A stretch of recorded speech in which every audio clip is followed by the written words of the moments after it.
तो चलिए दोस्तों यहाँ पर आज के सेशन को स्टार्ट करते हैं। कल का जो क्लास था वो आप लोगों ने देखा था, समझ में आया था? कल की क्लास का रिवीजन किया था आप लोगों ने भाई? क्योंकि अगर आप लोग कल की क्लास का रिवीजन नहीं करोगे ना तो बहुत ज्यादा तरीके से उसे बहुत जल्दी, तो इसलिए आप उसे जल्दी से जल्दी क्या कर लेना दोस्तों यहाँ पर, ठीक है ना, उसको रिवीजन जरूर कर लेना। ठीक बात, ठीक बात। चलो अब आज के सेशन को स्टार्ट करते हैं। आज का सेशन कल के ही सेशन का कंटिन्यू रहेगा, ठीक है ना, जहां पे कल खत्म किया था उसके ही आगे पढ़ेंगे। तो देखो यहाँ पर पर्सनैलिटी के हमने बहुत सारे सिद्धांत पढ़े हुए थे, पर्सनैलिटी के हमने व्यक्तित्व के बहुत सारे सिद्धांत पढ़े हुए थे। अब एक बात बताओ, क्या सभी इंसान एक जैसे होते हैं ऋतु? क्या सभी इंसान एक जैसे होते हैं? नहीं होते हैं। जैसे आकांक्षी आपने बोला आपके घर में कि आज जो है हम जो है सपोज दैट यहाँ पे, ठीक है ना, गोभी की सब्जी बनाएंगे, तो क्या सभी लोगों को पसंद में आ जाती है वो? क्या सभी को पसंद में आ जाती है? नहीं पसंद आती है। कुछ लोगों को आ भी जाती है, कुछ लोग नहीं भी पसंद करते हैं।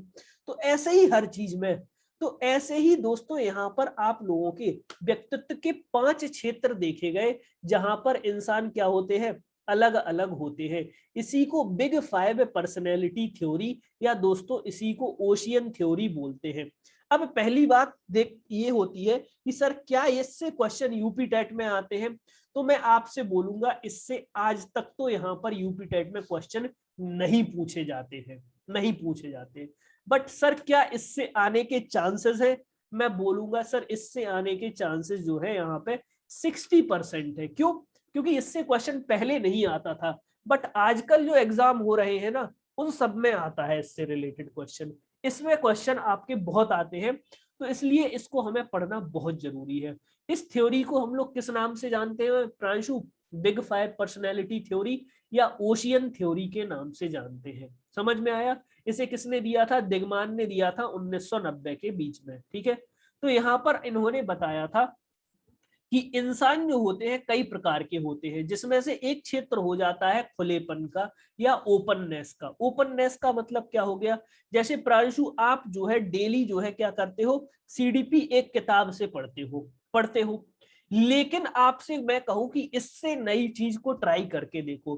तो कुछ लोग जो होते हैं वो यहाँ पर नई चीजों को ट्राई करने में एंजॉय करते हैं। जैसे कोई इंसान जो है डेली जो है कोई एक फिक्स सब्जी खा रहा था, कोई एक फिक्स रेस्टोरेंट से खाना मंगा के खाता था, लेकिन मैंने कहा नहीं भाई आज इससे मंगा के देख लो। तो कुछ लोग होते हैं ना जो नया ट्राई करने के लिए अति उत्साहित रहते हैं। अंजलि आपने देखा होगा कि आप किसी को नया सजेशन दो, जैसे आपकी कोई सहेली थी वो एक जगह से कपड़े खरीदती थी, तो आपने कहा ना कि आज चलो इस दुकान से खरीद लेते हैं, है ना, तो वो जो है यहाँ पर कुछ लोग जल्दी मान जाते हैं कि चलो अंजलि ने बोला है कि इस दुकान से खरीद के देखो तो हो सकता है पुरानी वाली से अच्छे मिले। तो इन्हें बोला जाता है ओपन लोग। ओपन लोग होते हैं या नहीं? लेकिन वही कुछ लोग होते हैं जो एकदम फिक्स होते हैं, बोलते हैं नहीं यार पता नहीं वहां पे कैसे मिलेंगे, हम तो यहीं से लेते हैं। तो इसके जस्ट अपोजिट वाले जो लोग होते हैं वो किस में आ जाते हैं? जिनमें ओपननेस एकदम लो लेवल पे होती है, वो बिल्कुल भी खुले नहीं होते हैं।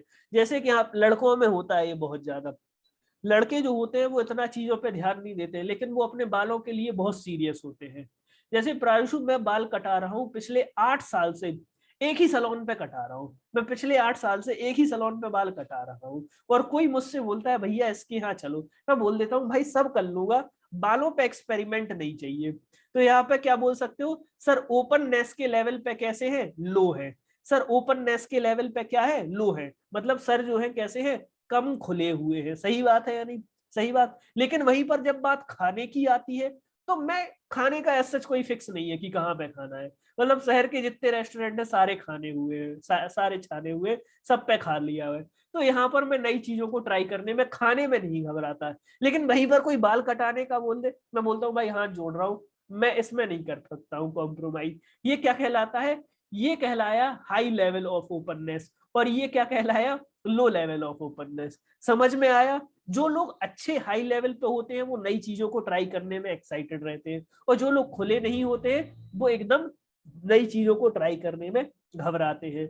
और फिर आ जाता है कर्तव्य निष्ठता, जिसको हम लोग बोल देते हैं कंसेंटियसनेस। क्या बोला जाता है? कंसेंटियसनेस। अब जैसे सपोज दैट प्रांशु आपने ही देखा होगा, जैसे मेरी क्लास जो है 6 बजे स्टार्ट होती है, तो मैं 6 बजे मतलब 6 बजे काम के प्रति मेरा है भाई कि 6 बजे मतलब 6 बजे। क्यों? क्योंकि मेरे वजह से यहाँ पे 100-200 बच्चे वेट कर रहे हैं, उनका भी तो देखना है, उनको भी तो देखना है। जैसे सपोज दैट अगर आज मैं 10 मिनट लेट हो रहा हूं तो मैं 100 लोगों के 10 मिनट वेस्ट कर रहा हूं। सही बात है या नहीं? तो मैं जो है यहाँ पर टाइम का क्या हूँ, हाईली पंक्चुअल कहलाया। और वहीं पर कुछ लोग होते हैं वो टाइमिंग का केयर नहीं करते, चल रहा है चल रहा है, नहीं चल रहा है नहीं चल रहा है। किताबों के मामले में मैं ऐसा हूँ, मतलब मेरे पास किताबें बहुत सारी है, लेकिन अगर कोई बोले कि ये किताब ढूंढ के दे दो, मुझे पूरे 4 घंटे लगेंगे उस किताब को ढूंढने में। लेकिन वहीं पर टाइमिंग का बोला जाए, मैं क्लास टाइम पे स्टार्ट कर देता हूँ। तो मैं कर्तव्य निष्ठता में, चीजों को ऑर्गेनाइज करने में लो लेवल पे हूँ, क्लास लेने में मैं कैसा हूँ, हाई लेवल पर हूँ। समझ में आया? समझ में आया? टाइम टू टाइम चीजों को करना, अपने कपड़े लगा के रखना। जैसे आकांक्षी आपने देखा होगा, आपकी कुछ सहेलियां होंगी, वो अपने कपड़ों को एकदम सही तरीके से मैनेज करके रखती हैं। एक लाइन में टी शर्ट, एक लाइन में जीन्स, एक लाइन में इंडियन ड्रेसेस, एक लाइन में अपने डेली यूज वाले। और कुछ होंगे मेरे जैसे, उनका मतलब सारी चीजें एक चेयर पे रखी रहती है। जब वो चेयर इतनी ऊंची हो जाती है तब सोचा जाता है अरे भाई इसे अब कुछ करना पड़ेगा, है ना? तो ये हो जाता है आप लोगों का कंसेंटियसनेस। समझ में आया? दोनों समझ में आ गया? ये कर्तव्य निष्ठता वस्तुओं को ऑर्गेनाइज करने से रिलेटेड है। तीसरा हो जाता है एक्स्ट्रावर्जन या बहिर्मुखता। ये जो है इंट्रोवर्ट एक्सट्रोवर्ट से रिलेटेड होते हैं। जो बहिर्मुखी होते हैं अत्यधिक, वो अत्यधिक सामाजिक होते हैं। जो एक्सट्रोवर्जन में लो लेवल पे होते हैं वो क्या कहलाते हैं, इंट्रोवर्ट कहलाते हैं। वो क्या कहलाते हैं, इंट्रोवर्ट कहलाते हैं या नहीं? कमेंट करके बताओ हाँ या ना, हाँ या ना। नेहा आपने देखा होगा कुछ लोग जो होते हैं हाईली एक्सट्रोवर्ट होते हैं, सबसे मिलते घुलते हैं, सबसे बात करते हैं। लेकिन कुछ लोग होते हैं एकदम लेस इंट्रोवर्ट, किसी से बात नहीं करना, अपने टाइम से टाइम, काम से काम रखना, ये लेस लेस इंट्रोवर्ट हो जाते हैं। अब यहाँ पर आप लोगों को ये सारी चीजें समझ में आ गई, तो इसको आप सबसे इंपॉर्टेंट समझना, एग्रीएबलनेस। जैसे नेहा आपने जो है सबसे इंपॉर्टेंट बात जो हो जाती है, सुबह से प्लान किया हुआ था आज जो है घर में पनीर की सब्जी बनेगी, ठीक है ना? आपने क्या किया था, पनीर की सब्जी बनेगी। अब आपके छोटे भाई को वो पसंद थी, तो आपने कहा था कि भाई बनेगी। लेकिन एंड मोमेंट पे आपने देखा कि घर में जो है कुछ मसाले नहीं है, कुछ नहीं है, तो आपने कहा एक काम करो, आज जो है पनीर कल बना लेंगे, आज गोभी बना लेते हैं। तो आप देखोगे घर के कुछ लोग ऐसे होंगे जो बोलेंगे ठीक है भाई, अब नहीं है तो खा लेंगे, कोई दिक्कत नहीं है। लेकिन कुछ लोग होंगे वो बोलेंगे नहीं हमें तो यही चाहिए, क्यों? क्योंकि वो उनको पसंद है ना? ये जो है स्कूल में ज्यादा होता था। जैसे स्कूल में डिसाइड हुआ कि आज ट्रिप पे यहाँ जाएंगे, तो कुछ बच्चे जो होते थे बिल्कुल एक्साइटेड, कुछ बच्चे होते थे कि नहीं सर यहाँ नहीं जाना है, हम बोल रहे हैं वहां ले चलो, है ना? तो ये होती है सहमतता। कुछ बच्चे सभी लोगों से जल्दी सहमत हो जाते थे, कुछ बच्चे दोस्तों यहाँ पे ज्यादा सहमत नहीं होते थे। समझ में आया या नहीं? कमेंट करके बताओ। दूसरे की बात को मानने से रिलेटेड, विनीता जैसे आपने आज अपने, आप लोगों के घर में बड़े बच्चे छोटे बच्चे तो होंगे ही, बच्चों में दोस्तों देखने को मिलता है ये ज्यादातर। बच्चे जो होते हैं उनसे बोल दो आज ये करेंगे, अब उन्हें मतलब नहीं है क्या है, आपके पास टाइम है नहीं है, मतलब नहीं है, आपने बोला था अब करके दिखाओ ये, अब मार्केट चलो, है ना? उन्हें दूसरे से बिल्कुल मतलब नहीं होता है। और फिर आ जाता है न्यूरोटिज्म, मतलब यहाँ पर कुछ बच्चे जो होते हैं वो बहुत ही गुस्से में रहते हैं, कुछ लोग एकदम काम और स्टेबल रहते हैं। जो यहाँ पर बहुत गुस्से में होते हैं वो हाईली क्या होते हैं, न्यूरोटिक होते हैं। जो एकदम शांत होते हैं, काम होते हैं, वो लो न्यूरोटिक लेवल पे होते हैं। समझ में आया? समझ में आया? अब आराधना आप एक चीज देखोगी कि इनका आप कोई फिक्स पॉइंट नहीं कह सकते हो। एक स्टेबल पर्सनैलिटी जो होती है, देखो, एक तो ज्यादा खुलापन भी अच्छा नहीं होता है, और एक तो बिल्कुल बंदपन भी अच्छा नहीं होता है। एक तो हाईली ऑर्गेनाइज होना भी अच्छा नहीं होता है, एक तो हाईली मिसमैनेज होना भी अच्छा नहीं होता है। तो आपको क्या रहना चाहिए, इन सभी के बीच में कहीं ना कहीं बैलेंस पे रहना चाहिए। सही बात है या नहीं? कमेंट करके बताओ। बीच में बैलेंस पे रहना चाहिए। समझ में आया? जैसे आप हाईली एग्री करते हो तो आपको कोई भी कहीं भी ले जा सकता है या नहीं? जैसे नेहा ये टाइम पढ़ने का है, कोई आके बोले नेहा चलो आज बाजार चलो हमारे साथ शॉपिंग के लिए, तो आप एग्री हो जाओगी, तो आपका टाइम वेस्ट हो गया या नहीं? आपका टाइम वेस्ट हो गया या नहीं? लेकिन कोई यहाँ पे बोल रहा है जरूरी काम है थोड़ा हॉस्पिटल चल लो, तो यहाँ पे आपको सुन भी लेनी चाहिए। तो मतलब एकदम हाईली एग्रीएबल होना भी अच्छा नहीं है, और एकदम से फ्री होना भी जरूरी नहीं है। तो इसी को दोस्तों आप देखोगे हम क्या बोल देते हैं, एक पर्सनैलिटी का डिसाइडर बोल देते हैं। समझ में आया या नहीं, कमेंट करके बताओ हाँ या ना, हाँ या ना, हाँ या ना। और इसी को आप देखोगे OCEAN, इसी को आप मिलाओगे तो इसे हम ओशियन थ्योरी बोल सकते हैं या नहीं, कमेंट करके बताओ। इसी को हम बिग 5 पर्सनैलिटी थ्योरी भी बोल देते हैं। ठीक बात, ठीक बात, समझ में आया, समझ में आया। चलो अब प्रांशु एक चीज हमने देखी सर, पर्सनैलिटी तो बहुत टाइप की होती है, लेकिन इसको टेस्ट कैसे किया जाए, इसको चेक कैसे किया जाए। तो देखो पर्सनैलिटी को चेक करने के कई सारे टेस्ट हैं। सबसे पहली जो विधि थी वो आत्मनिष्ठ विधि या सेल्फ रिपोर्ट मेथड है। जैसे प्रांशु मैं आपसे ही बोल दूं, प्रांशु आपको क्या पसंद है, आप क्या चाहते हो, आपको क्या क्या अच्छा लगता है, क्या क्या बुरा लगता है। आकांक्षी ये जनरली आपने देखा होगा इंटरव्यू में होता है या नहीं। जैसे अब इंटरव्यू में हम किसी को घर पे जाके तो देखेंगे नहीं कि वो घर पे कैसे रह रहा है, तो हम उसी से ही पूछ लेते हैं भाई क्या क्या कर लेते हो, क्या क्या आता है, क्या क्या नहीं आता है। तो ये कहलाती है आपकी आत्मनिष्ठ विधि या सब्जेक्टिव मेथड।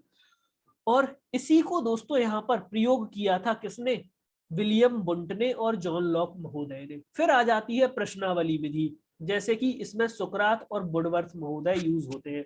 सुकरात जो थे दोस्तों यहाँ पर प्राचीन समय में थे, और नए जो है वो कौन है, वुडवर्थ है। जैसे कि मैंने यहाँ पर क्वेश्चन दे दिए, प्रांशु हमने एक क्वेश्चन दे दिया, हमें जब लड़ाई हो जाती है क्या करना चाहिए, तो इसका जो आंसर है इंसान की पर्सनैलिटी के बारे में बता देगा या नहीं, कमेंट करके बताओ हाँ या ना, हाँ या ना, हाँ या ना, बिल्कुल बता देगा।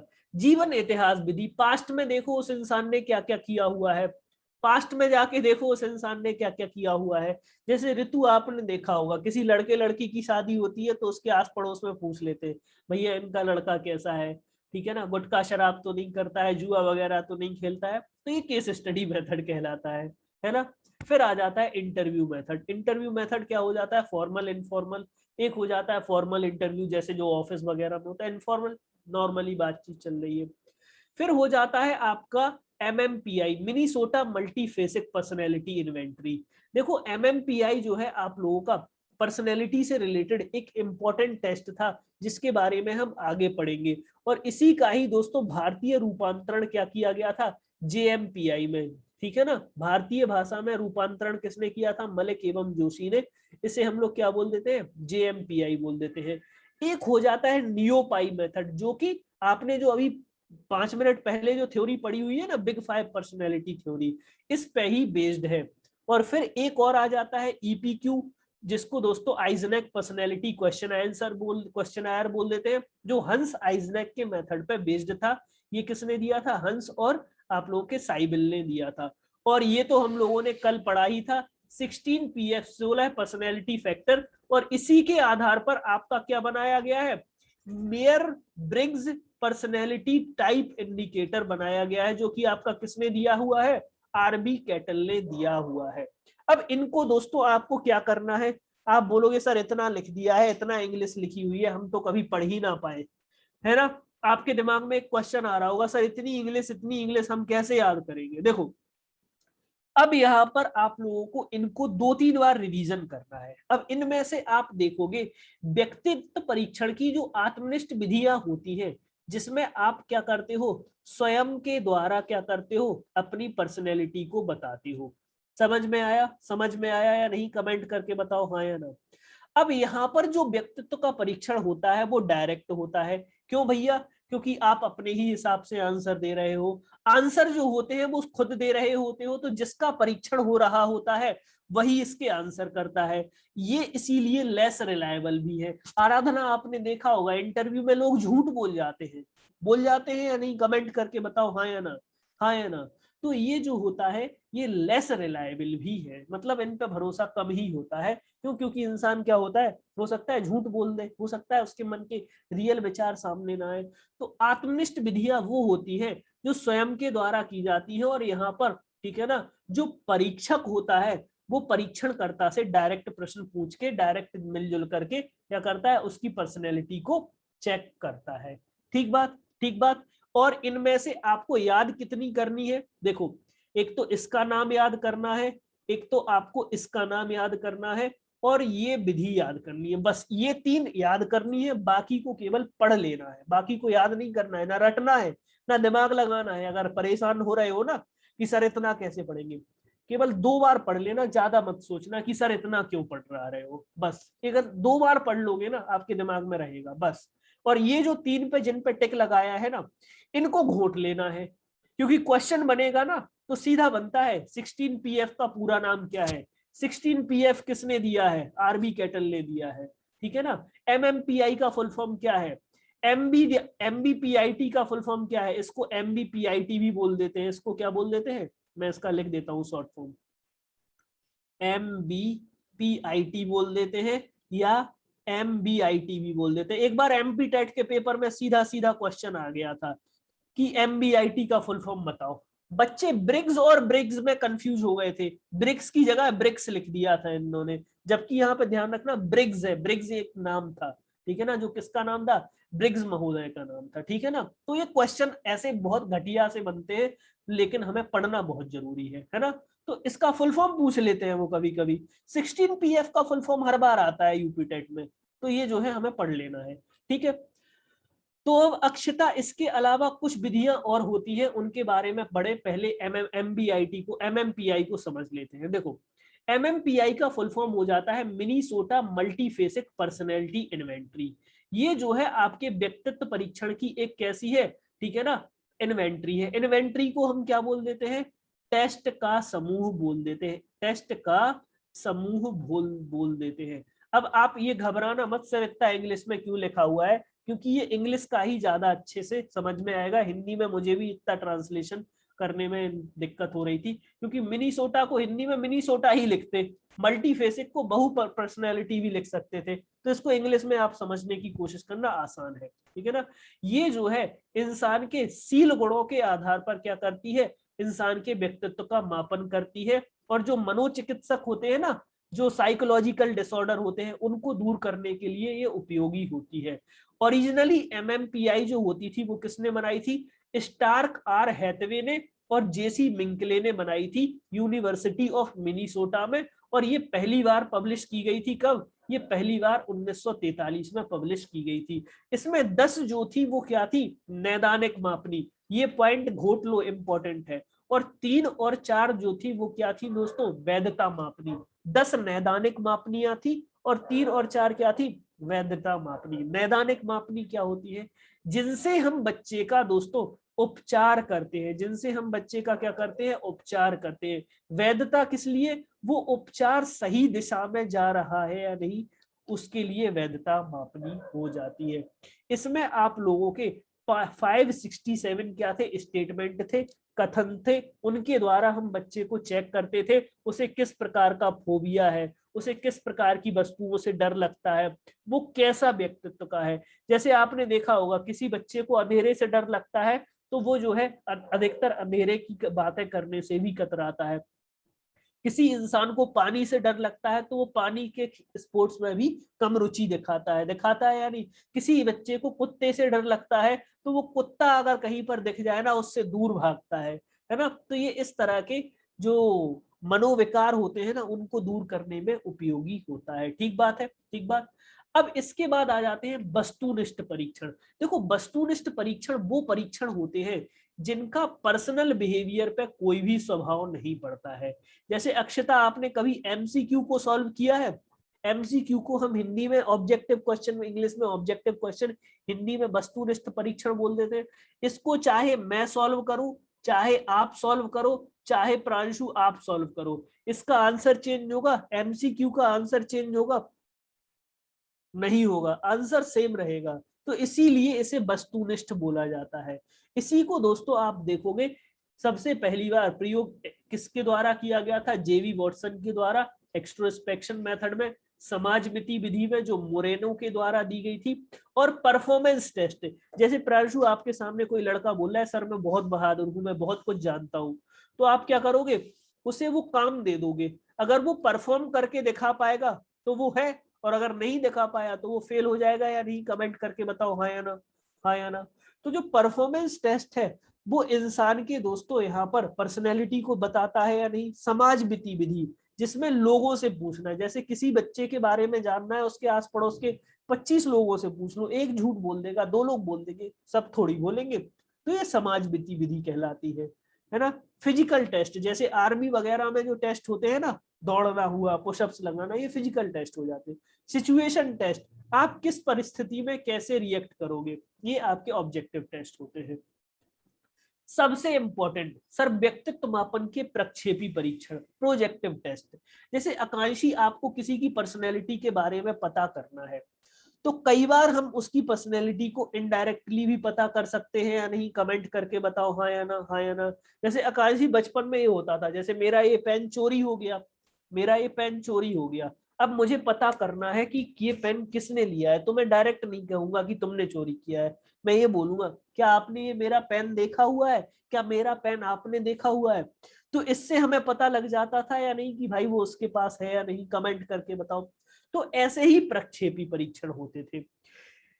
किसी भी इंसान के व्यक्तित्व के बारे में जानकारी लेने के लिए अप्रत्यक्ष रूप से पता लगाना क्या कहलाती है आपकी, ठीक है ना, प्रक्षेपी विधियां कहलाती है। प्रक्षेपी विधियों के जो जनक हैं वो सिगमंड फ्रॉइड कहे जाते हैं। कौन कहे जाते हैं?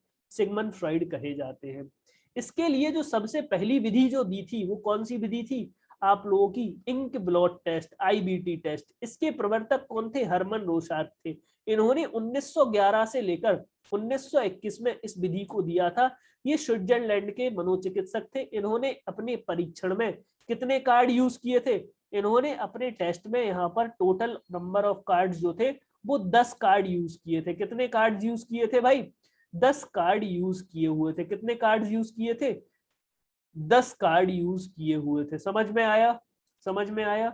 और इन 10 कार्ड को देख रहे होंगे, ये स्याही के धब्बे के जैसे दिखते थे। ये कैसे दिखते थे? स्याही के धब्बे जैसे दिखते थे। इसीलिए इनके परीक्षण को हम क्या बोलते थे? इंक ब्लॉट टेस्ट या स्याही धब्बा परीक्षण बोल देते थे। और इन परीक्षणों में इन धब्बों को देख करके आपको बताना होता था आपको क्या दिख रहा है। इन धब्बों में आप लोगों को देख करके क्या करना होता था? बताना होता था कि आपको इन सब में क्या दिख रहा है। समझ में आया या नहीं? कमेंट करके बताओ हाँ या ना, हाँ या ना। और अब जैसे यहाँ पर कोई बच्चा इस चित्र को बोल रहा है सर बैटमैन दिख रहा है, कोई बोल रहा है मकड़ी दिख रही है, कोई बोल रहा है सर 2 सांड दिख रहे हैं, तो यहाँ पर इससे जो बच्चा कहानी बताएगा वो बच्चे की पर्सनैलिटी के बारे में होगी या नहीं? कमेंट करके बताओ हाँ या ना, हाँ या ना, हाँ या ना। तो ये जो होती है दोस्तों, यहाँ पर आप सभी लोगों को पता होगा, इंसान के व्यक्तित्व के बारे में क्या करती है? जानकारी प्रदान करती है। समझ में आया या नहीं? कमेंट करके बताओ यस और नो, यस और नो। तो ये जो है आपको इंसान के व्यक्तित्व के बारे में क्या करती है? जानकारी प्रदान करती है। चलो, अब इस परीक्षण में आप देखोगे यहाँ पर आप क्या करते हो दोस्तों, ठीक है ना, परीक्षार्थी के व्यक्तित्व के ज्ञानात्मक, क्रियात्मक और भावात्मक पक्षों को मापते हो। इसमें तीनों पक्ष मापे जाते हैं। ज्ञान यानी कि दिमाग को भी मापते हो, क्रियात्मक यानी कि उसको किसी कार्य को करना आता है यानी ये भी मापते हो, और उसके दिल में क्या चल रहा है ये भी माप लेते हो। इसका प्रयोग जो है मानसिक रोगियों के निदान तथा बाल निर्देशन में, यानी कि जो बच्चे होते हैं उनके उपचार में। बच्चों को कई बार ऐसे मन में फोबिया या डर होते हैं ना, जिनको वो बातों से नहीं कह पाते हैं, तो उनकी कहानी से हम लोग क्या करते हैं? पता करते हैं। और दोस्तों क्रो और क्रो के अनुसार धब्बों की व्याख्या करके परीक्षार्थी अपने व्यक्तित्व को क्या कर देता है? एक संपूर्ण रूप से बता देता है, एक संपूर्ण रूप से बता देता है कि वो कैसा इंसान है। ठीक है, और फिर इसके बाद आप देखोगे अगला जो परीक्षण होता है वो आप लोगों का कहलाता है TAT, यानी कि थीमेटिक परसेप्शन टेस्ट। ये जो टेस्ट था ये आप लोगों को किसने दिया हुआ था? ये मॉर्गन व मुर्रे ने दिया हुआ था। ये किसने दिया था? मॉर्गन व मुर्रे ने दिया हुआ था। कब दिया था? 1935 में दिया था। नंबर ऑफ कार्ड्स जो थे वो 30 कार्ड थे, और 30 कार्ड में 10 कार्ड जो थे वो मेल कैरेक्टर से रिलेटेड थे, और 10 कार्ड जो थे वो फीमेल कैरेक्टर रिलेटेड थे, और 10 कार्ड जो थे वो दोनों से रिलेटेड थे। समझ में आया या नहीं? कमेंट करके बताओ यस और नो, यस और नो। और इन कार्ड्स को देख करके उससे क्या कहा जाता था? कहानी लिखने को कहा जाता था कि भैया आप जो है इन कार्ड्स को देख लिया है, अब जो है अब इनके आधार पर क्या करो? कहानी लिखो। और दोस्तों 14 वर्ष से अधिक उम्र के जो बालक होते थे वो कहानी आराम से लिख लेते होंगे। जैसे आकांक्षी 6 साल के बच्चे से बोलो कहानी लिखो, क्या वो लिख पाएगा?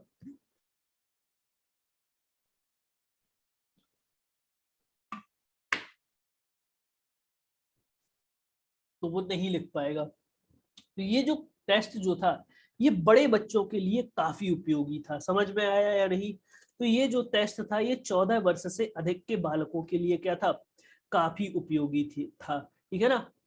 और इस परीक्षण के माध्यम से व्यक्ति के मन में चल रही निराशा, आवश्यकता, काम संबंधी समस्या यानी कि सेक्सुअल रिलेटेड प्रॉब्लम्स है ना, रुचि, अभिरुचि आदि समस्याओं के बारे में क्या प्राप्त होती है, जानकारी प्राप्त होती है। और उसी के अधीन उसमें क्या दिया जाता है, उचित निर्देशन दिया जाता है कि भाई उसके मन में क्या चल रहा है, फिर उसको हम हेल्प करते थे। जैसे आप देखोगे कई सारे लोग सेक्सुअली काफी ज्यादा फ्रस्ट्रेटेड होते हैं, तो फिर उनको जो है यहाँ पर पता लगाया जाता है भाई आपके मन में क्या चल रहा है ना। तो फिर उसके हिसाब से उनको ट्रीटमेंट दिया जाता है, भाई आपको क्या करना चाहिए क्या नहीं करना चाहिए। जैसे आकांक्षी ये टेस्ट जो है अगर आप किसी लड़की पर यूज करना चाहो तो कितने नंबर ऑफ कार्ड लगेंगे इसमें टोटल, एक टेस्ट, ये टेस्ट अगर किसी लड़की पर आप यूज करते हो तो उसमें टोटल नंबर ऑफ कार्ड कितने लगेंगे, कमेंट करके बताओ। तो उसमें टोटल नंबर ऑफ कार्ड लगेंगे 21।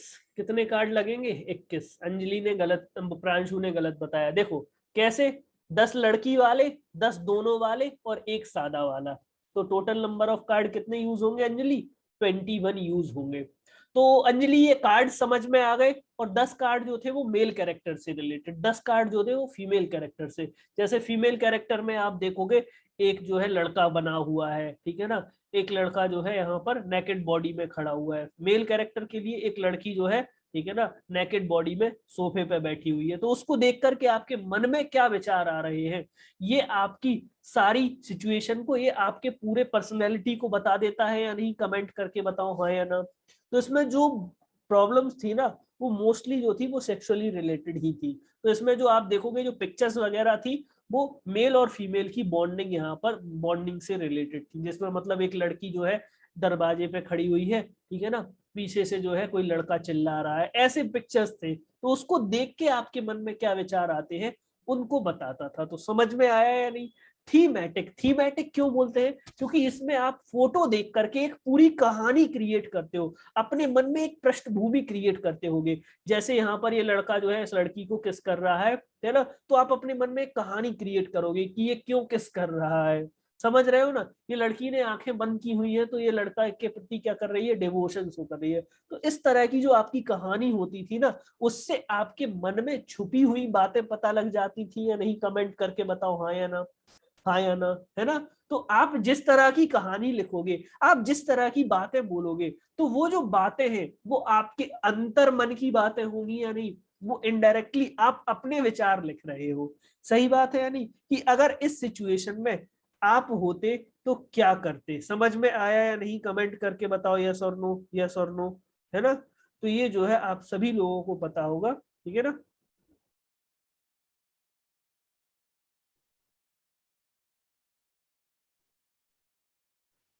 ये सारी चीजें आपको समझ में आ गई होंगी। तो आईबीटी समझ में आ गया। आईबीटी में टोटल नंबर ऑफ कार्ड कितने थे आकांक्षी, 10 कार्ड्स थे। आईबीटी में टोटल नंबर ऑफ कार्ड कितने थे, 10 कार्ड थे, है ना। और टीएटी में टोटल नंबर ऑफ कार्ड्स कितने हैं, 31 कार्ड्स।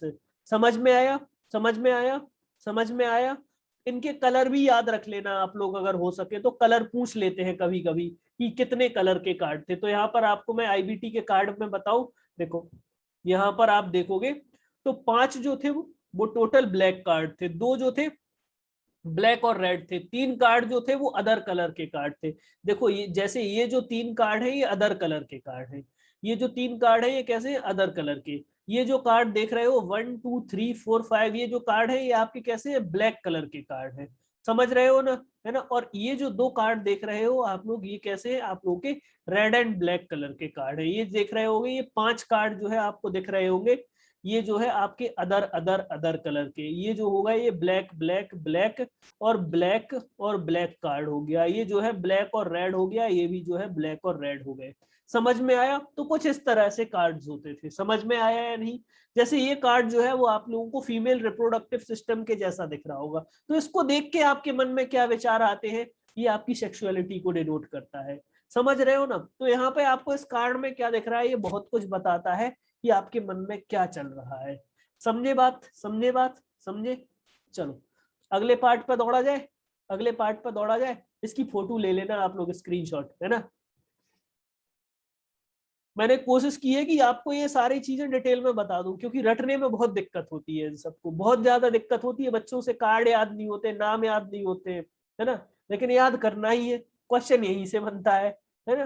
तो इससे आप लोगों को इजीली याद हो जाएगा। ठीक बात। चलो अब आ जाते हैं बहुत फेमस सा टेस्ट। हाँ, पीडीएफ तो मिलेगा ही ऑब्वियसली आपको। अब आ जाता है आप लोगों का चाइल्ड परसेप्शन टेस्ट। देखो क्या है कि जो बच्चे के जो टेस्ट होते हैं, बच्चे के जो टेस्ट होते थे, उन टेस्ट में आप देखोगे सबसे इंपॉर्टेंट बात जो होती थी, मतलब सेक्सुअलिटी वेक्सुअलिटी ज्यादा नहीं होनी चाहिए, समझ रहे हो ना। जो बच्चे के टेस्ट होते थे उसे क्या ही पता क्या मेल और फीमेल के बीच में होता है। बच्चे के टेस्ट में क्या पता कि बच्चे को क्या, मतलब कि वो मेल और फीमेल किस क्यों कर रहे हैं। उसे क्या पता फीमेल रिप्रोडक्टिव सिस्टम कैसा होता है, उसे क्या पता मेल रिप्रोडक्टिव सिस्टम कैसा होता है। तो इन सब से दूर हटते हुए, लेकिन अगर बच्चे की आप पर्सनैलिटी से वाकिफ हो तो आप उसको एक जीवन में अच्छी दिशा दे सकते हो या नहीं, कमेंट करके बताओ। आप उसके जीवन में उसको एक अच्छी दिशा दे सकते हो? सर बिल्कुल दे सकते हैं।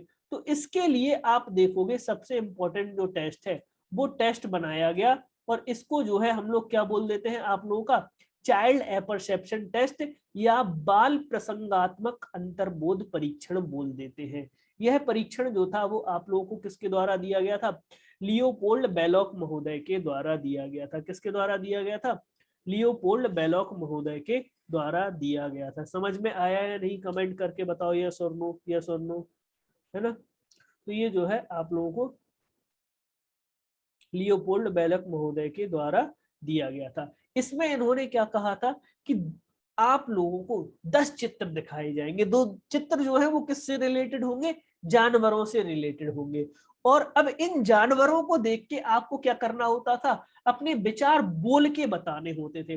जैसे आकांक्षी आपको साइड में एक फोटो दिख रही है, एक फोटो दिख रही है, यहाँ पे 2 भालू लड़ रहे हैं, वो टग ऑफ वॉर चल रही है, एक भालू एक साइड है, एक भालू एक साइड है।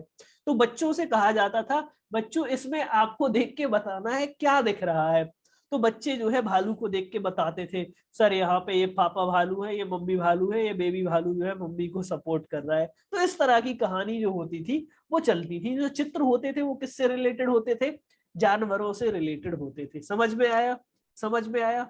और जो चित्र होते थे वो बहुत ही इंटरेस्टिंग होते थे, जिनको देखकर बच्चे क्या करते थे? अपने मन में चलने वाले विचार बताते थे। समझ में आया या नहीं, कमेंट करके बताओ यस और नो, यस और नो, है ना। तो इसमें आप देखोगे कि ये जो परीक्षण था ये बच्चों के लिए उपयोगी था। अब इसमें आराधना सबसे बड़ी दिक्कत पता है क्या थी? हमारा यूपी का बच्चा, उसने भालू कहाँ देखा होगा? मैंने ही भालू जब मैं 17 साल की उम्र का हो गया था तब देखा था पहली बार। आराधना आपने भालू किस एज में देखा था सबसे पहली बार? मतलब मैं 17 साल का था तब पहली बार भालू देखा था मैंने। तो फिर इसको इंडिया के बच्चों के हिसाब से ट्रांसलेट किसने किया था? उमा चौधरी ने किया था। उमा चौधरी ने दोस्तों इसको क्या कर दिया, ठीक है ना, इसमें बंदर लगा दिए यहाँ पे, है ना, और बंदर के अलावा हाथी लगा दिया, मतलब इंडिया के जानवरों को रख दिया। समझ रहे हो ना। तो ऐसे जानवर, कुत्ता रख दिया, गाय रख दी, तो ऐसे जानवर जो बच्चों ने अपने देखे हो, तो इसको इंडिया के लिए रूपांतरित कर दिया। समझ में आया यानी इस परीक्षण में योगदान जो है यहाँ पर, लो प्रतिज्ञा बोल रही है उन्होंने तो देखा ही नहीं है ना। इसीलिए प्रतिज्ञा जो है उमा चौधरी ने इसका इंडियन में ट्रांसलेशन कर दिया था। और इन्होंने कहा था बच्चे को चित्र देखकर कहानी लिखना, और लिखने के अलावा यहाँ पर बोलना भी हो सकता है। ठीक बात, ठीक बात, ठीक बात। तो ये समझ में आया। अब यहाँ पर एक चीज देखोगे, ये 3 से लेके 11 वर्ष के बच्चों के लिए था, और इसका ही एक परीक्षण जो था एसएटी, एसएटी को हम क्या बोल देते हैं? सीनियर अपरसेप्शन टेस्ट बोल देते हैं या नहीं, कमेंट करके बताओ हाँ या ना। जो एसएटी जो था वो 16 से लेके 64 वर्ष तक के बच्चों के लिए उपयोगी था। वो 16 से लेके 64, एस यानी कि सीनियर, वयस्क को हम क्या बोलेंगे? वयस्क को इंग्लिश में सीनियर बोलेंगे ना। और टी का मतलब हो जाता है थीमेटिक। देखो ये एसएटी है, देखो यहाँ पर ये है टीएटी, ये क्या है? ये टीएटी है, ये थीमेटिक परसेप्शन टेस्ट है। ये सीएटी था, और एसएटी जो होता है वो वयस्कों के लिए है। ठीक बात, कंफ्यूजन तो नहीं है? किसी को कंफ्यूजन तो नहीं है? ठीक है ना। किसी को कोई कंफ्यूजन हो तो अभी बता दो, है ना, क्योंकि यहां से क्वेश्चन बहुत प्यारे प्यारे आते हैं। तो ये कंफ्यूजन हमें नहीं रखना है। और ये किसने दिया था भाई, ये किसने दिया था, ये किसने दिया था आप लोगों का, ये किसने दिया था, लियोपोल्ड बेलोक ने दिया था, है ना। क्वेश्चन ऐसा ही आ जाता है, सीएटी किसने दिया था, एसएटी किसने दिया था, तो इसका आंसर आप याद रखोगे लियोपोल्ड बेलोक। वॉइस डिस्कनेक्ट हो रही है, नेहा प्लीज रिफ्रेश कर लो यहाँ से तो क्लियर है, नेहा प्लीज आप रिफ्रेश कर लो, है ना। चले अब आगे पॉइंट पे। अब देखो यहाँ पर आप देखोगे और परीक्षण भी आ जाते हैं, जैसे वाक्य पूर्ति विधि या कहानी कथन विधि, जिसको किसने दिया था, एबिंगहॉस और पाइने एवं टेंडलर। जैसे नेहा आपने गाना सुना है ना, वो अगर तुम मिल जाओ खाली स्थान, है ना, जैसे जब हम जवा होंगे खाली स्थान। तो यहाँ पर आप जब आगे जो लिखोगे वाक्य पूरी करने के लिए, वो आपके मन की कहानी को पूरा बताएगा या नहीं, कमेंट करके बताओ, यस और नो, यस और नो, है ना। जैसे कि यहाँ पर हमने एक वाक्य लिखा हुआ है, हमने एक वाक्य, प्लीज एक बार रिफ्रेश कर लो नेहा, वॉइस डिस्कनेक्ट नहीं होगी।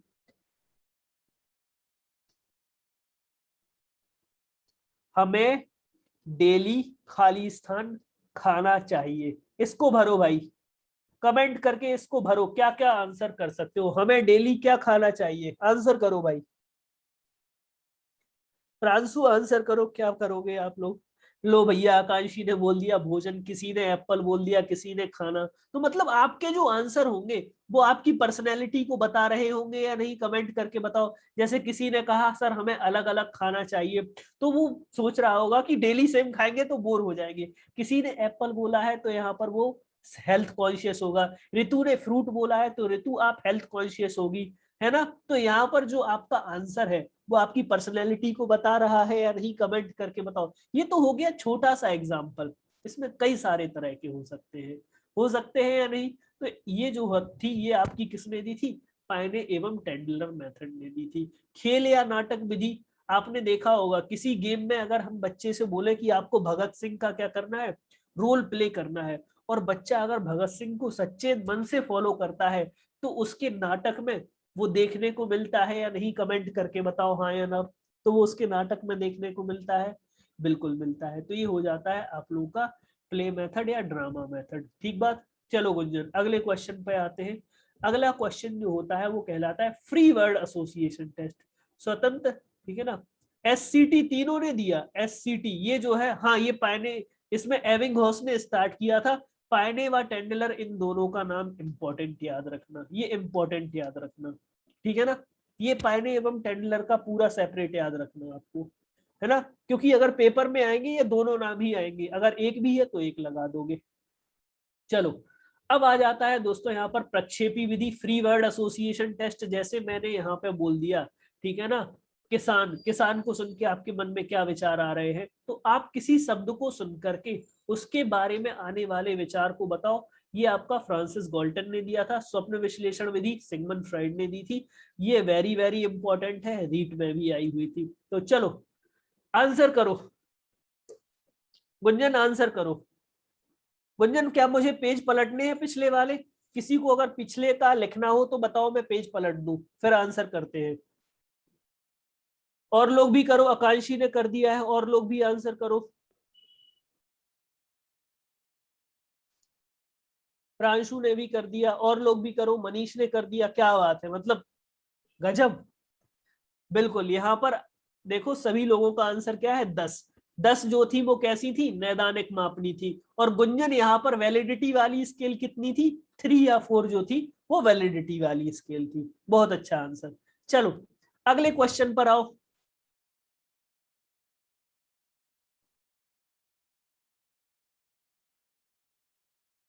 सर बैक दिखा दूं, अच्छा मतलब वो क्वेश्चन दिखाना है प्रतिज्ञा या वो विधियां, पहले इस क्वेश्चन का आंसर करो, मैं बैक कर देता हूं अभी अभी। अंजलि एक बात बताओ, क्या सोशलाइजेशन कभी मैंने पर्सनैलिटी में पढ़ाया है, क्या ये मैंने आपको पर्सनैलिटी में पढ़ाया है कभी, नहीं पढ़ाया है। ये एक्स्ट्रोवर्जन से रिलेटेड है या नहीं, है या नहीं। सामाजिक जो था वो विकास था, वो सामाजिक क्या था, आपका विकास था। और जो बच्चा बहिर्मुखी होगा वो बाहर घूमना फिरना कम पसंद करेगा या ज्यादा पसंद करेगा। अंजलि जो बच्चा एक्सट्रोवर्ट होगा वो बाहर घूमना फिरना कम पसंद करेगा या ज्यादा, वो ज्यादा पसंद करेगा।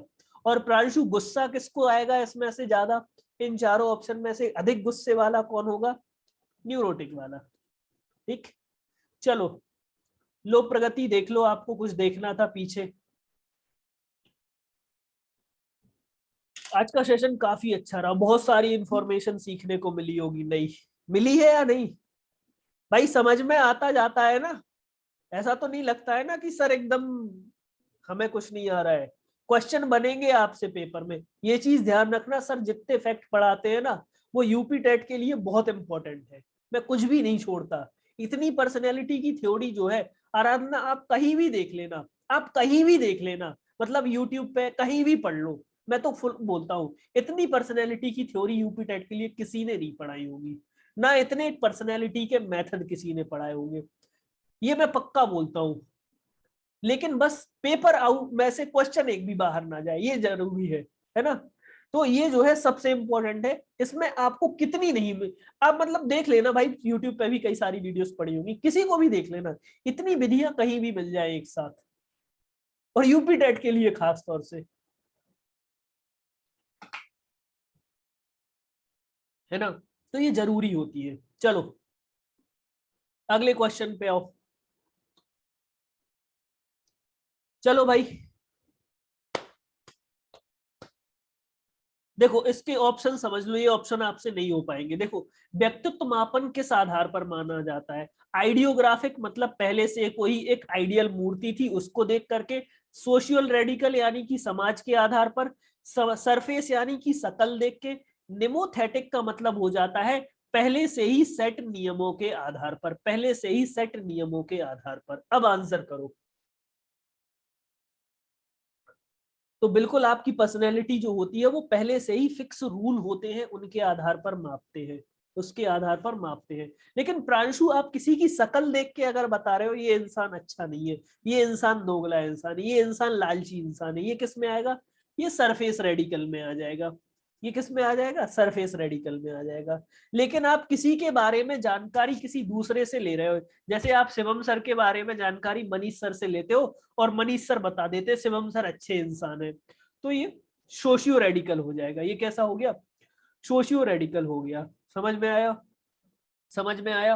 प्रतिज्ञा आप जो है यहाँ पर एक सपोज दैट एक लड़की ले लेते हैं, हम एक लड़की का एग्जांपल ले लेते हैं। सपोज दैट आप जो है कटरीना कैफ को एक आइडियल लड़की मानती हो, आप कटरीना कैफ को एक आदर्श लड़की मानती हो, ठीक बात, ठीक बात। अब उसके आधार पर आप अन्य लड़कियों की तुलना करती हो, तो ये आइडियोग्राफिक हो जाता है। ये कैसा हो जाता है? आइडियोग्राफिक। मतलब आप पहले से एक स्टैंडर्ड सेट कर लिया, अब उससे तुलना कर रही हूँ, ये उससे अच्छी है या उससे खराब है। समझ में आया? ये आइडियोग्राफिक मतलब आपने पहले से एक स्टैंडर्ड सेट कर लिया कि भैया ये जो लड़की है एक आदर्श लड़की है। सपोज दैट कटरीना कैफ छोड़ो, आपने अपने आप को मान लिया हम एक अच्छे इंसान हैं, आप सभी की मदद करती हो, आप सभी से अच्छे से बात करती हो, आप सभी से सम्मान पूर्वक बात करती हो, ये एक आइडियल इंसान की क्या है? गुण है। अब कोई बुरे तरीके से बात कर रहा है, आपने बोल दिया वो खराब इंसान है ना? कोई अच्छे तरीके से, आपसे भी अच्छे तरीके से कर रहा है, अरे भैया अच्छा इंसान है, ये आइडियोग्राफिक हो जाता है। नोमोथेटिक का मतलब पहले से ही नियम बने हुए हैं उनके आधार पर, ठीक बात, ठीक बात। जैसे इंट्रोवर्ट एक्सट्रोवर्ट पहले से ही फिक्स है इनके गुण। प्रतिज्ञा कार्ल युंग ने इंट्रोवर्ट एक्सट्रोवर्ट के गुण पहले से बता दिए थे, आप उनके आधार पर बता देती हो कि बच्चा इंट्रोवर्ट है या एक्सट्रोवर्ट। समझ में आया? समझ में आया? चारों ऑप्शन समझ में आए या नहीं? कमेंट करके बताओ हाँ या ना। चारों ऑप्शन समझ में आना बहुत जरूरी है। चले अगले क्वेश्चन पे। ये एमपी टेट का क्वेश्चन था वैसे। चलो भाई, बहुत प्यारा क्वेश्चन यूपी टेट में आया हुआ। हाँ होगी ना, हिंदी की क्लास हमारे प्यारे मनीष सर ले रहे होंगे, शायद उनकी अभी तबीयत सही नहीं है, उनको वायरल हो रखा है, एक दो दिन से वो नहीं ले पा रहे होंगे। बाकी हिंदी की क्लास भी होनी है बिल्कुल। ये सारे प्रक्षेपी परीक्षण है ना? ये लेकिन आप लोगों का परीक्षण नहीं है, ये प्रक्षेपी नहीं है। ये कैसा परीक्षण है भाई? आपका ऑब्जेक्टिव है, ठीक बात। ये फोर्थ इसका क्या है? सही जवाब। चलो अर्चना अगले क्वेश्चन पर आओ। ये तो शायद क्वेश्चन रिपीट हो गया है, ये क्वेश्चन रिपीट हो गया है। हाँ ऑप्शन अलग अलग है।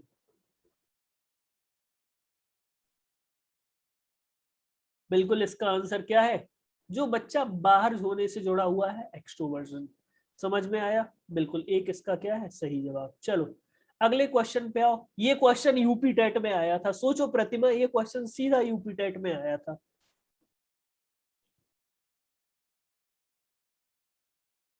बिल्कुल मनीष, ये क्वेश्चन कंफ्यूजिंग है ना, मतलब ज्यादा कुछ नहीं है, लेकिन जिसको ना आता हो वो गलत कर देगा। इजी क्वेश्चन था, सी इसका क्या है, सही जवाब है ना। आकांक्षी, इस क्वेश्चन में कुछ था रटने लायक, केवल पढ़ना था, केवल पढ़ा हुआ होता उसने 16 पीएफ, वो आंसर कर सकता था या नहीं, है ना। सीधा क्वेश्चन था ये। इजी क्वेश्चन आते हैं, बस बच्चे क्या होते हैं, घबरा जाते हैं। चलो भाई, बाइपोलर डिसऑर्डर समझते हो ना आराधना, एक पल खुशी एक पल गम, ये जो है डिसऑर्डर अभी पढ़ाए नहीं है, ठीक है ना, इनको अभी पढ़ा दूंगा। तो ये क्या हो जाता है बाइपोलर डिसऑर्डर, जो मतलब पल भर में खुश हो जाता है, पल भर में दुखी हो जाता है, पल भर में यहाँ पर अच्छा लग रहा है, पल भर में बुरा लग रहा है। बिल्कुल, ये एक्सट्रीम मूड स्विंग से रिलेटेड हो जाता है, ठीक है ना। ये एक्सट्रीम मूड स्विंग से मतलब जल्दी जल्दी मूड बदलना।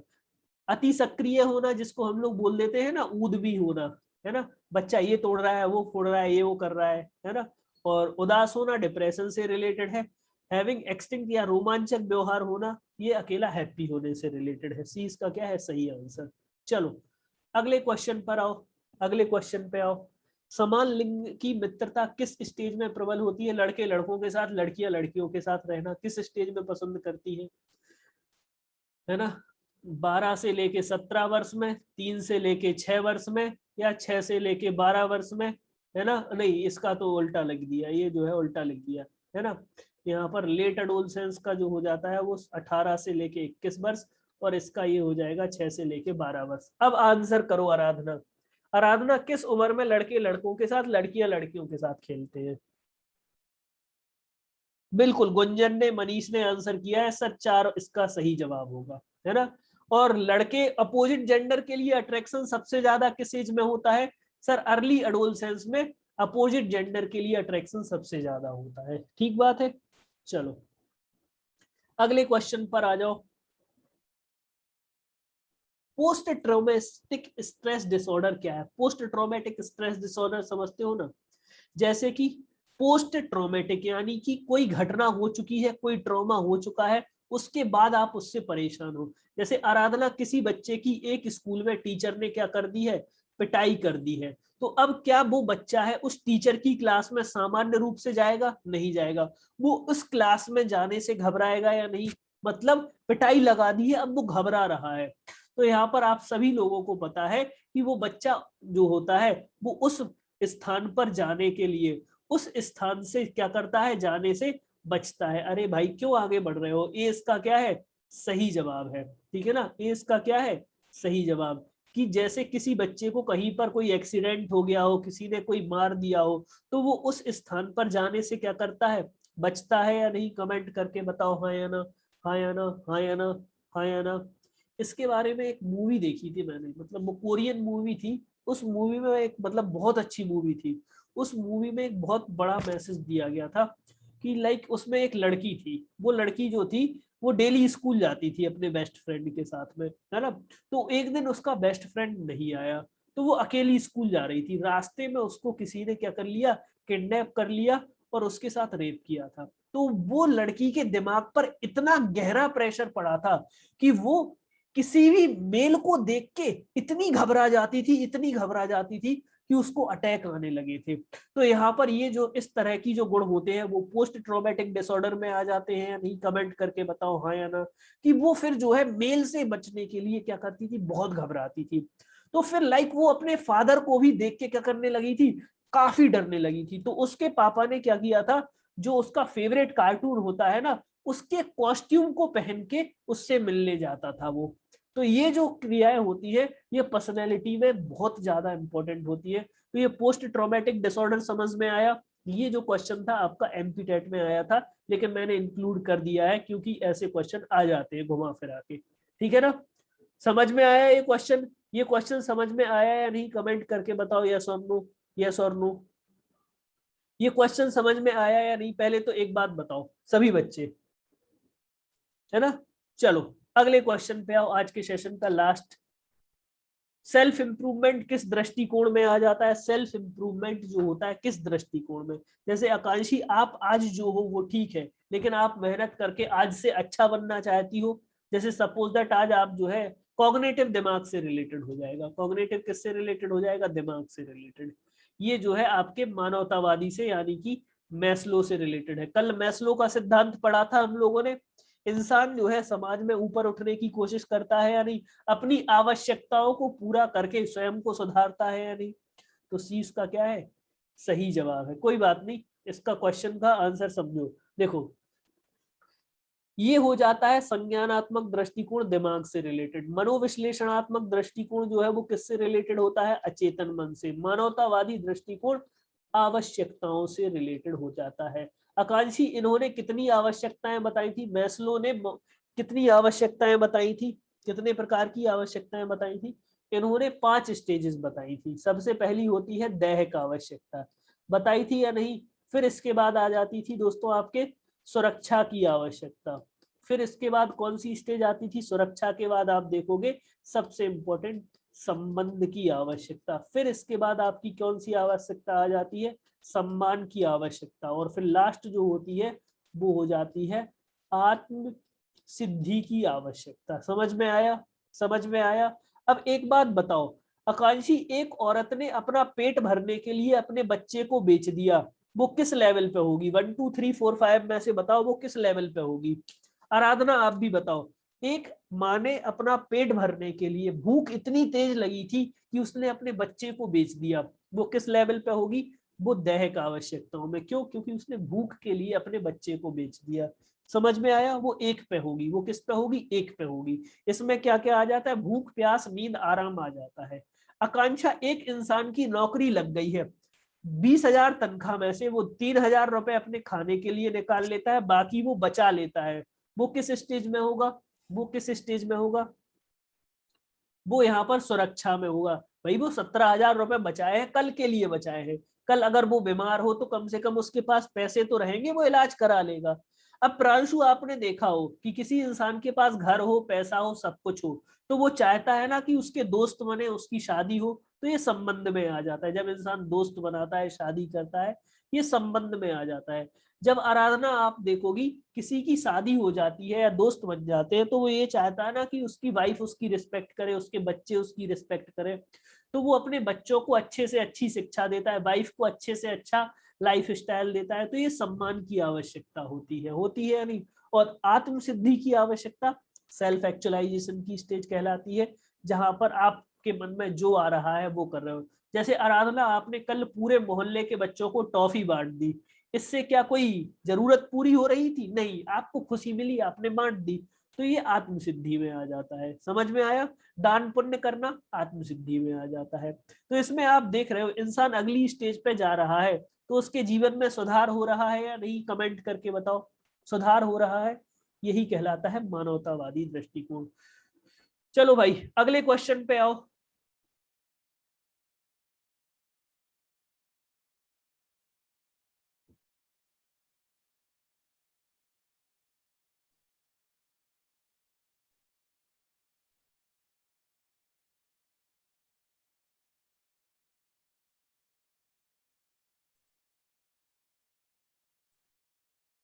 अरे भाई, इतना आगे क्यों निकल रहे हो? बिल्कुल, इसे हम क्या बोल देते हैं? पर्सनैलिटी बोल देते हैं। इसे हम क्या बोल देते हैं? पर्सनैलिटी बोल देते हैं। जो इंसान के पैटर्न के बारे में बताती है, वो कैसा है, क्या करता है, कैसे रहता है, ये पर्सनैलिटी हो जाती है। अगले क्वेश्चन पर आओ।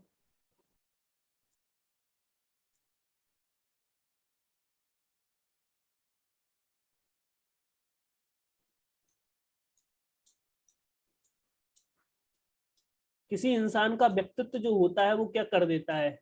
उसकी परिपक्वता की रेट को बढ़ा देता है। हाँ, मैं क्लास 6 बजे ही लूंगा। आकांक्षा, आंसर करो इसका। बिल्कुल, ये आपको सामाजिक रूप से अच्छा इंसान बनने में मदद करता है। सी इसका क्या है? सही जवाब है। चलो अगले क्वेश्चन पर आओ। ये यूपी टेट का क्वेश्चन है।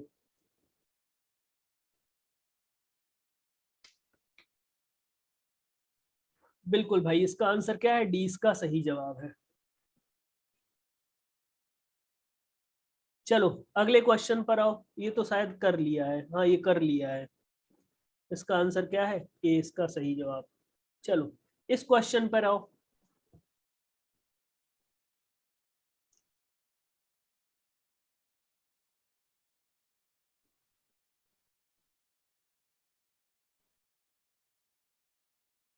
बिल्कुल इसका आंसर क्या है?